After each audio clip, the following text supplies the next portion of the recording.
লাইলা আমার কাছে কখনোই ভালো ছিল না, মানে মামুনের জন্য না, এজ এ পার্সন হিসেবে ওনার প্রতি আমার কখনো রেসপেক্ট ছিল না, যেহেতু এইসব কার্যকলাপ উনি সমাজে করে বেড়াচ্ছেন।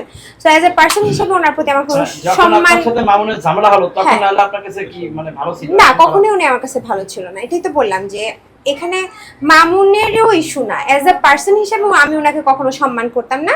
মামুন আর ওনার এসব আগের কীর্তিকলাপের জন্য অ্যাজ এ পার্সন হিসেবে ওনার প্রতি আমার কখনো রেসপেক্ট ছিল না। বাট হ্যাঁ, এই কাহিনীর মধ্যে উনি হয়তো বা কোনো না কোনো সামহাও আমাকে সাপোর্ট বলতে কি উনি নিজের জন্য উনি এখানে মানে অনেক ক্ষেত্রে ইনডিরেক্টলি ইনভিজুয়াল ভাবে সাপোর্ট দেওয়ার চেষ্টা করেছে, সেটা মানুষ দিয়ে। ওনার সাথে আমার কোনো ডিরেক্ট কোনো কিছু হয়। আচ্ছা, লাইলার সাথে আপনার সরাসরি কখনো ফোনে কথা হয়নি? ওনার সাথে আমার ফোনে কথা হচ্ছে, হ্যাঁ সরাসরি ফোনে কথা হচ্ছে। উনি হচ্ছে এই ঝামেলার মধ্যে আমার সাথে একবার সরাসরি ফোনে কথা হচ্ছে, জাস্ট 2-3 মিনিট এরকম। আচ্ছা, আপনি বলছেন যে আপনার আমি কিভাবে বলবো ভাই, আপনি চেক করতে হবে ভাইকে তো আমি চেক করতে পারি না। আপনি যদি এটা জানতে চান তাহলে আপনি একটু ওনাকে যে মানে পার্সোনালি ওনাকে যে একটু চেক করতে হবে তাহলে ভাই। অনেকে জানতে চায় আপনার ধর্ম ভাই আপনি তাকে সে আপনার ধর্ম বোন।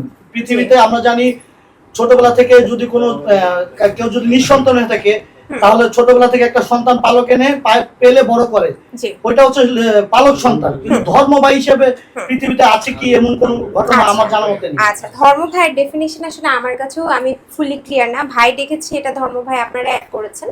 উনি আসলে আমার বিপদের সময় আমার সাথে এসেছে। আমি 2-3 দিন এগুলো নিয়ে অনেক দৌড়াদৌড়ির মধ্যে ছিলাম। আমার আব্বু আম্মুকে অনেক উনি দেখেছে, ওনার হয়তোবা খারাপ লেগেছে। আমার বাবা যেহেতু স্ট্রোক করেছে, আমার বাবা অসুস্থ, আমার মাও হচ্ছে এই ঝামেলার কারণে আমি আপনাদেরকে বলেছি যে আমার আত্মীয় স্বজন সবাই আমার থেকে দূরে সরে গিয়েছে। সো লিখন ওই সময়টা এসে আমাকে অনেক, আমার বাবা মাকে অনেক মেন্টাল সাপোর্ট দিয়েছে। সো এই জন্য আমি ওনাকে ভাই ডেকেছি। আর উনি ছেলে না মেয়ে এটা আপনারা ভালো বলতে পারবেন। আসলে ভাই যেহেতু ডেকেছি, আসলে এই ব্যাপারে আমি ওনাকে নিয়ে খুব বাজে কথা, আর একটা মানুষ বিপদে যে আমার হেল্প করেছে তাকে নিয়ে আমি বাজে কথা বলতে পারি না কখনোই। এটা আমাকে শেখানো হয়। আপনি যেদিন প্রথম সংবাদ সম্মেলন করলেন, যখন আপনার একবার প্রথম মামুনের সাথে আপনার ঝামেলা হলো, সেই দিন আপনি লাইলা সাপোর্ট নিচ্ছেন কিনা একটু জানতে চাই। সাপোর্ট নিয়েছি বলতে উনি হচ্ছে ইনডিরেক্টলি সামহাও হয়তো আমাকে সাপোর্ট দিয়েছে, বাট আমার ওনার সাথে ডিরেক্ট কমিউনিকেশন হয়নি। আমি ইনডিরেক্টলি কিভাবে একটু